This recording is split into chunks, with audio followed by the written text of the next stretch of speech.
Udumo kuNkulunkulu kweliphezulu nokuthula emhlabeni kubantu abathokozelwa nguye. uJesu Kristu uyinkosi.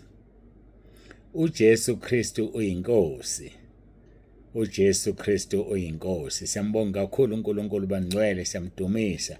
Akekho njengaye, akekho ufana naye. Hawu siyambonga uNkulunkulu wethu. Uyamangalisa ngendlela emangalisayo. Hey, ayike nokho angikho kulezo, kodwa-ke yazi ukuthi khona akangenzele khona. Njengoba ngithi uyamangalisa ngendlela emangalisayo, it's because uyamangalisa ngendlela emangalisayo. Siyibonge kakhulu umkhuleko bangcwele, simbonge ngendlela emangalisayo. Ngiyathanda nje ukudlulisa ukubonga kuma-branch awu-2. Kunama-branch awu-2 amakhulu.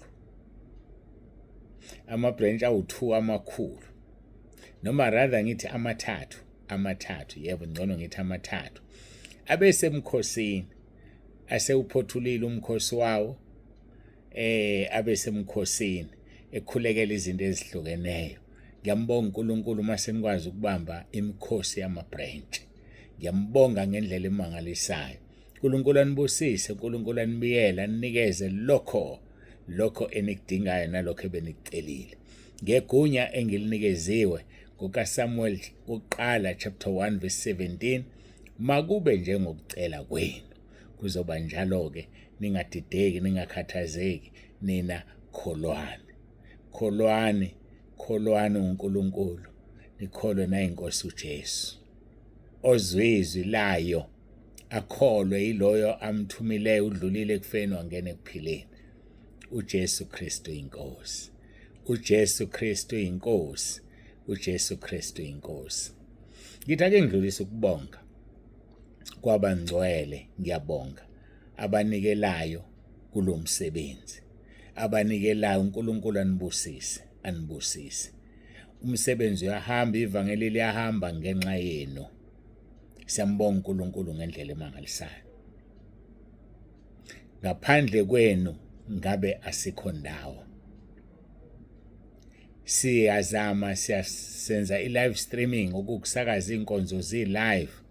Ngokuvuma kwenkosi, uma konke kuhambe kahle, sizofakelwa i-aerial maduze nje ebandleni, esizokwazi ukuthi-ke zingaphinde nqamuke inkonzo zethu.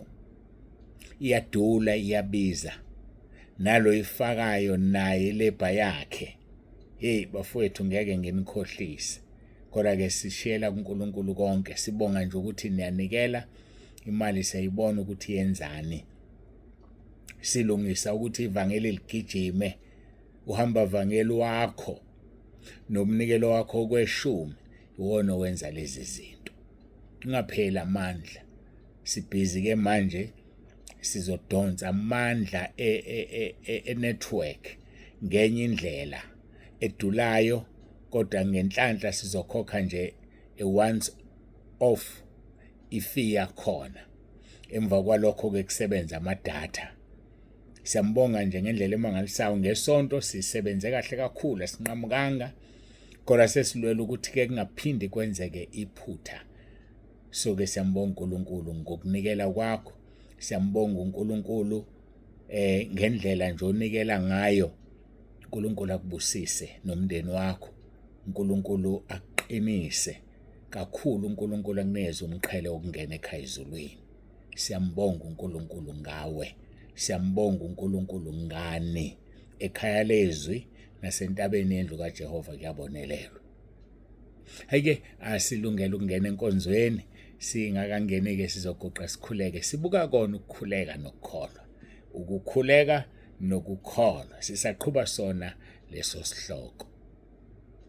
uJesu Kristu inkosi. uJesu Kristu inkosi. uJesu Kristu inkosi. Asiguqe sikhuleke.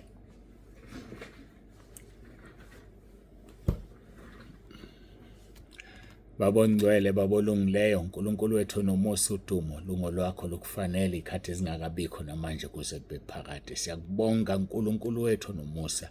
Siyakubonga kakhulu ngendlela emangalisayo. Dumo lungo lwakho lukufanele. Siyabonga uNkulunkulu nomusa. Siyabonga. Qhubeka-ke Nkosi wenze umsebenzi. Qhubeka uNkulunkulu wami bonakalisa amandla akho. Qhubeka dwala laphakade. UnguNkulunkulu ezulwini, uNkulunkulu emhlabeni. Akekho njengawe, akekho ofana nawe. Qhubeka Nkosi wenza umsebenzi. Qhubeka uNkulunkulu wami, siyabonga, siyabonga, siyabonga. Sithi uJesu Kristu inkosi. uJesu Kristu inkosi. uJesu Kristu inkosi. Amen.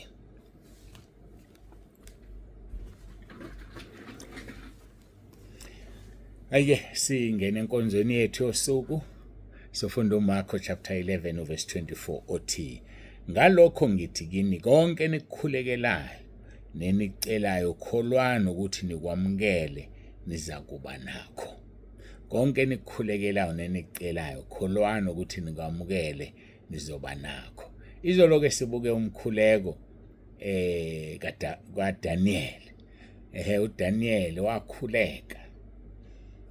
Umkhuleko wakhe wamsebenzela emphandweni wengonyama. Ngeke ngasho kulezi insuku ngathi umkhuleko uma ukhuleka ufana nokubeka imali ebank. Umkhuleko nomkhuleko nenyembezi zawo zifakwe egabheni zilotshwe encwadini.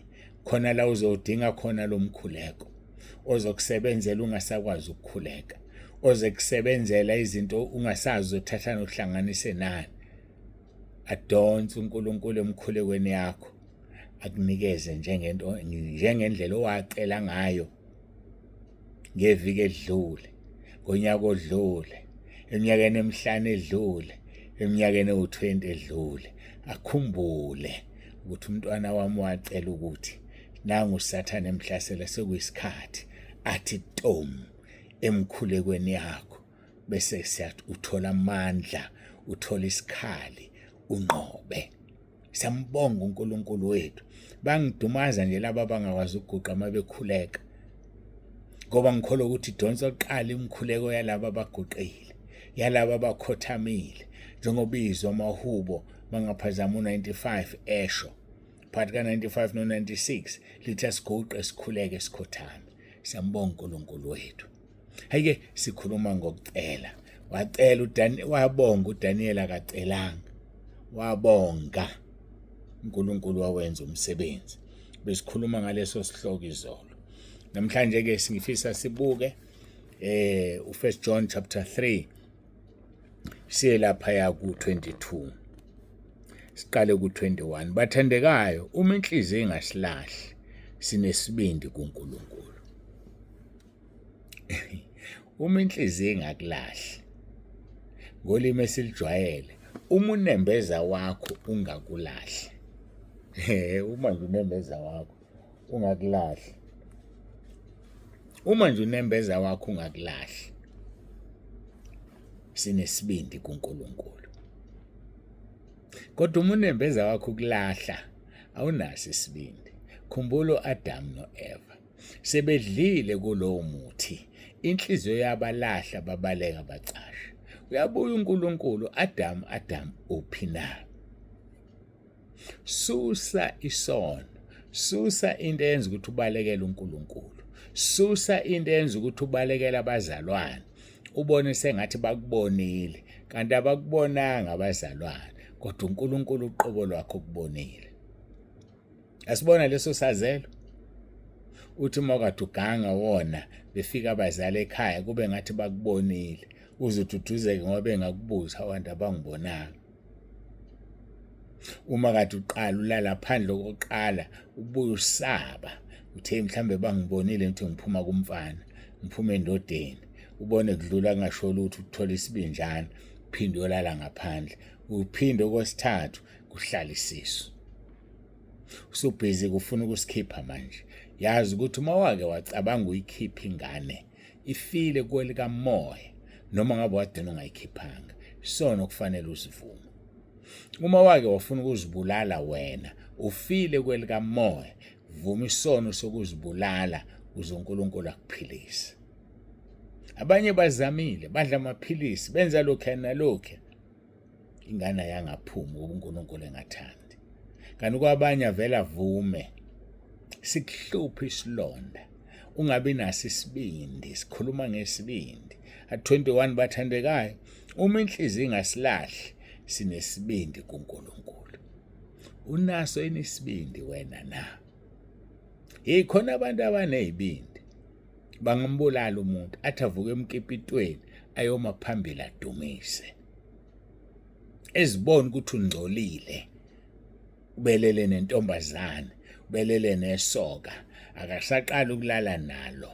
Khona befundisi athi vuke esonweni, vuke emkipitweni, ahamba yoma phambi kwebandla, nebandla futhi liyazi ukuthi unomama umfundisi abashadile. Ibandla elivaleke amehlo, ibandla elikuthuntu. Ame nje umuntu ukhululeke. Omunye uyazi ukuthi nangaloko kukipita kade ebhansa intombazane ishaya izinqe, same zandla uyoyibeka phezu komuntu uyamkhulekela, umfaka inkanuko yena uthi uyamkhulula. Umkhulula kanjani umuntu ngezandla ezingcolile, izandla kade ibamba abantu besifazane? Umkhulekela kanjalo, umfaka umoya wenkanuko. Akungabazi ukuthi kunabantu, kunabazalwane abakhulekela umfundisi ubani, emva kwalokho bayababe bafazini babantu, emva kwalokho bayababe emadodeni abantu, kanti inkanuko bayithola kulo mfundisi wabo. Bafowethu, awufake izibuko zikamoya ubukisise ukuthi ubaba wakho unjani lo hola ebandleni. Umbukisise, uma ungakwazi ukumbona umcele kuNkulunkulu. Yazi ukuthi uNkulunkulu uyanekana, uthi Nkosi ngicela ungitshele ubani kanti ubaba uNtsibande. Ake ungivezele ukuthi ubani ubaba uNtsibande. Uzokuvezela. Uzokuvezela. Yazi kulamabandla kade ngisho ukuthi kade esemkhosini, umfundisi wawo, omunye wawo lawo mabandla, lawo mabranch, kade ngixoxela ukuthi ubonisiwe umama uNtsibande nobaba uNtsibande bese simweni esithize. Angizosisho, angeke ngisisho, ngaphandle uNkulunkulu mathi angisisho. Nyamanje akasho ukuthi angisisho, so angizokusho, kodwa ubonisiwe. Sikhonza uNkulunkulu odalulanayo. Uma ngabe ubaba uNtsibande bephila impilo engcolile, yazi ngabe kade nangibamba, ngoba uNkulunkulu bezongiveza kunina. uNkulunkulu uyadalulana, uNkulunkulu uyavezana. Uma ngakutshela ukuthi sivele sinjani nomama uNtsibande, ungammangala. Mina kukodwa nje ngisho ngithi Inkosi ngipha ukuthobeka, ayangithobisa amazwi engiwazwile. Kuyangithobisa Nkosi ukuzwa ukuthi ungiveza nginje, ngoba ngizama ngawonke amandla imini nobusuku ukuthi ngibe ngcwele phambi kaNkulunkulu, ngibe isisebenzi esithembekile phambi kaNkulunkulu, ngibe isisebenzi esiqondisa kahle izwi likaNkulunkulu, ukuze nofisa ukuthi ngibe isibonelo kuye, afunde ubungcwele, afunde izinto ezinhle, nengimbeka izandla agcwale ngamandla kaMoya oNgcwele, hayi amandla obufebe, hayi amandla okuphinga, hayi amandla okuntshontsha. Khona befundisa abanesibindi, babeka abantu barobha ugesi emakhaya. Moya muni ofaka ebandleni, okweba. Ungakhalike nawe usuntshontshelwa izinto ebandleni, ngoba umoya wokweba uza nawe, utshalile ebandleni. Ekwayeni kuyamithiswana, kwi-worship team kuyamithiswana, bafuze uyise wabo umfundisi. Sekuze kwangathi noma ngakhumbula enye indaba ephila iqiniso. Uthi ngelinye ilanga omunye umzalwane xoxa kwelinye ibandla elikude kwenye iprovince. Hawu, abazali lokhu beyibuka lengane sikhulile. Yazi lengane ifana nomfundisi wethu. Hawu, nayi ingane ifana nomfundisi bo, kanti kwenze njani la?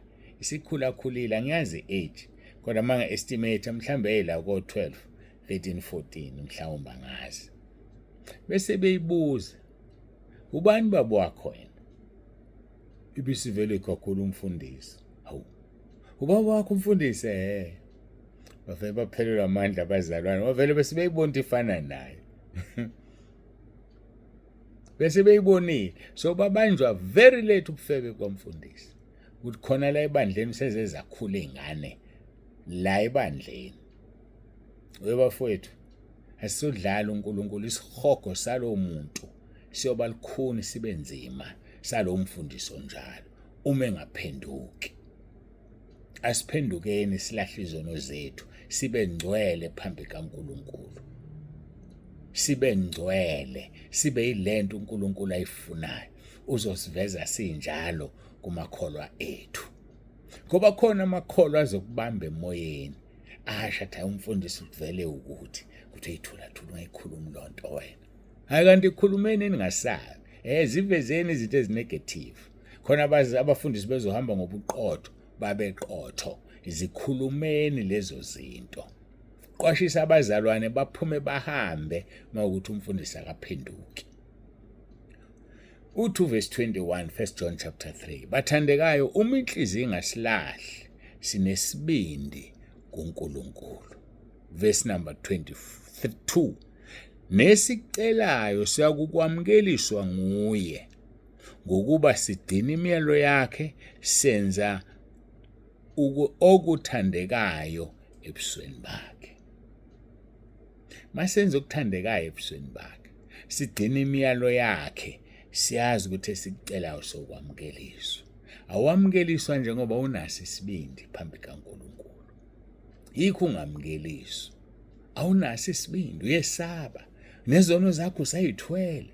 Akabhekeki kusho njalo ubaba uMkhize. Uthi akabhekeki uJesu. Uma engabhekeki bese qhamukizwe lithi izono zakho uyabhekeka. Kuthi izono zakhe idala ungakwazi ukumbheka. Hayi bafowethu. Sinesibindi kuNkulunkulu uma sivuma izono zethu. Uma inhliziyo nje engasilahli sinesibindi. Siyambonga uNkulunkulu wethu kakhulu, siyamdumisa abangcwele, akekho ufana naye, akekho njengaye. Ngicabanga ukuthi asibambela ngokudinwa inkosi. Sizoqhubeka no 1 John chapter 3. Sidineke sisawuqala uverse 22. Ngifisa ukuthi sithi ugxila kuye sibone ukuthi siqhubeka siyaphi. uNkulunkulu akubusise, uNkulunkulu akagcine. Sikhuluma ngokukhuleka nokukholwa. uJesu Kristu inkosi. uJesu Kristu inkosi. uJesu Kristu inkosi. Masiguqe sithandaze.